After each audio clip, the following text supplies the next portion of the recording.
Hey guys, Desolate Magic here. It's time for a very overdue spoiler video. That's right, we're still doing spoilers from Adventures in the Forgotten Realms. But this isn't an AFR set spoiler, this is an AFC set spoiler. It's the Commander cards from the new, I guess about to be released Commander decks, of which there are 4 for some reason.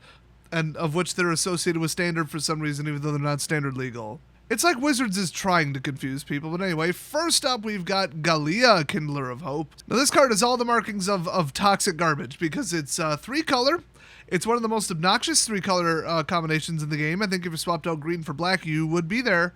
And one of the 2 subtypes is Elf. You just cannot get more toxic than that without going slivers. But what does this legendary creature Elf Knight named Galea do? Well, Kindle Hope, of course, is right in the name. It kindles hope that all the elves die and we never have to play against Elf Ball ever again. So it's a 4/4 with Vigilance, and you may look at the top card of your library at any time. They forgot the word "at" for some reason. And then you may cast aura and equipment spells from the top of your library. Oh, fun, Constellation. Yeah, those are Constellation colors, alright. When you cast an equipment spell this way, it gains when this equipment enters the battlefield attached to the target creature you control. Oh, that's broken. Some of them 10-cost equips might benefit from that a little too much. But the power bar for Commander is set pretty high. I don't think that would even be that unusual. And you only get the 1 shot at it. It says when you cast, but then it also says it gains when it enters battlefield. So it's still ETB. After that, you're on your own. You have to pay the equip cost to move it. What really rubs me the wrong way with this is I hate the new trend of, oh, this equipment enters battlefield and you get to equip it for free. Wow. And then the whole rest of the game, if whatever it was attached to dies, it just sits there. Because they make the equip cost so damn high. Why is the equip cost so damn high?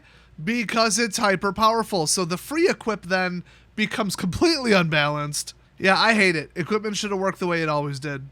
That was the point. This free equipping nonsense is annoying, so I do not like this. I do like the Constellation part, but she doesn't actually do anything with Constellation. So next up, we got in the old Christmas color is Vrondiss, Rage of Ancients.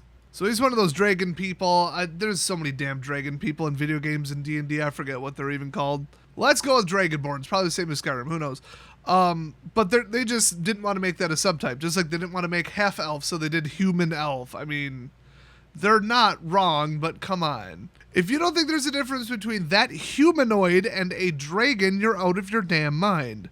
And yet they gave him subtype dragon, so, also Barbarian, which I can't even name another one of those in the game. I'm not even confident there is one. I'm too lazy to check. But, he is a 5/4 for 5. He has Enrage. Whenever Vrondiss, Rage of Ancients is dealt damage, you may create a 5/4 red and green dragon spirit creature token with when this creature deals damage, sacrifice it. So it hits one thing one time and then it's gone. So he's got like this, split personality, auto magic, fairy godparents, I don't know. Let's go with fairy godparents. So whenever you roll 1 or more dice, which my god is that archetype garbage. I spent like 7 hours trying to make that shit work on Arena. It's just not.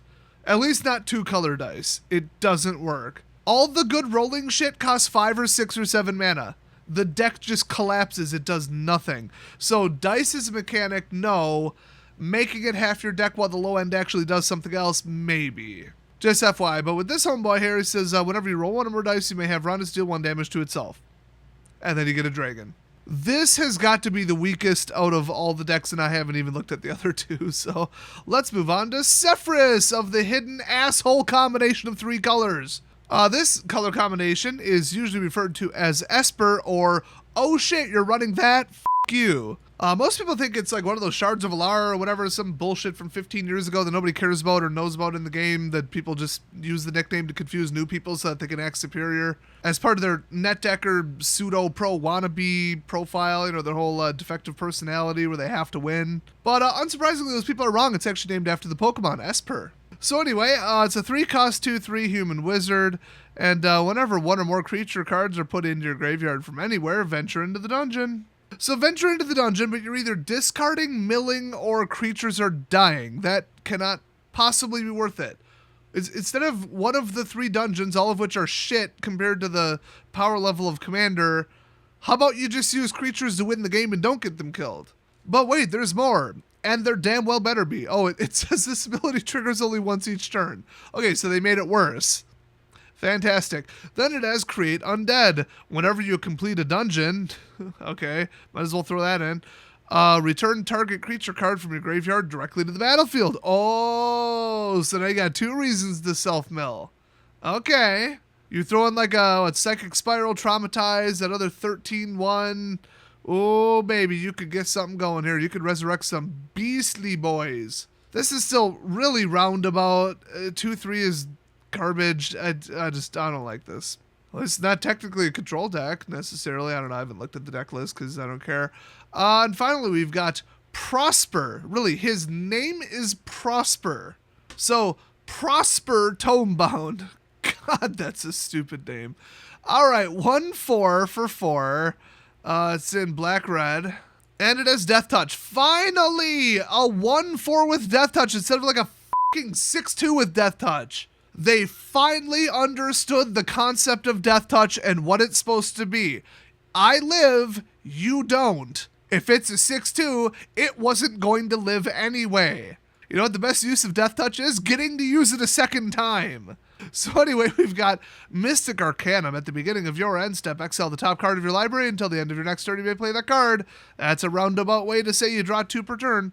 Although if it were draw 2, it would be in your hand forever-ish. This one, you only have access to the card until the end of your next turn. So it's not truly draw 2. And then Pact Boon. Whenever you play a card from exile, create a treasure token. Oh, there you go. So you play it, and then you get a little bit of ramp for your next spell. I mean, this guy's neat. I mean, as far as commanders go, there are probably more powerful ones, but you could get something interesting going. And I gotta say, right now, in the post-rotation format on Arena, the only people who should be playing treasures as a mechanic is red-black. So I assume some of that and more is probably shoved into this deck, which means, damn, we've got some stuff. So this would be a fun one. You could get some really big stuff going in. This one just screams, hey, mod this deck with bigger, more expensive spells, you know. And plus you got the automatic tutors going in here. I think tutors should be banned from Commander, but in the meantime, if you've got 10 treasures sitting there, you might want to go get something you can cast it with. If you go get Sanguine Bond and pair it with Sanguine Blood, you're an asshole. That's an infinite combo where everybody loses and you win on the spot. Ish. I mean, you have to have one trigger, but whatever. Now, what do you think is the probability that those 2 cards would see play together and be in play at the same time is what I mean, in a natural game of 99 plus 1 singleton with no fetch, no tutors? That's correct. 0. That's why tutoring should be banned in Commander. It would fix everything. Everything wrong with the format immediately would be fixed, except for toxic commanders. And dual commanders and planeswalker commanders and all the other bullshit that Wizards did lately to screw up the format. So those are the 4 honestly relatively weak chonky monkeys in the 4 commander decks that'll be coming out in about a week and a half. So if you're interested, pick them up, but you know, don't. I haven't even looked back at the couple, but there's almost like a pattern of if you hold any commander deck from any year for long enough, you will bare minimum get like a decent price out of it, like a little bit above, so after fees and shipping, your money out of it. If not, up to, I think, like, what was the Trax at one point before the anthology, like $300? I mean, there's some 3- and 4-year-old, even 5-year-old commander decks out there that are flirting with, you know, $100, $200, $300 right now. You don't even have to hold them that long. And I mean, distributor prices, I think they're like $35 a piece, but you have to buy them in all sets of 5, you know, 1 each. But yeah, my friend just informed me he has all 5 sealed in the original case, which I don't know if there's really any added value to that. If anything, it's a detriment when you go to sell it. But of just the Commander 2017 decks, and first 2 I looked up were above $250. Holy shit.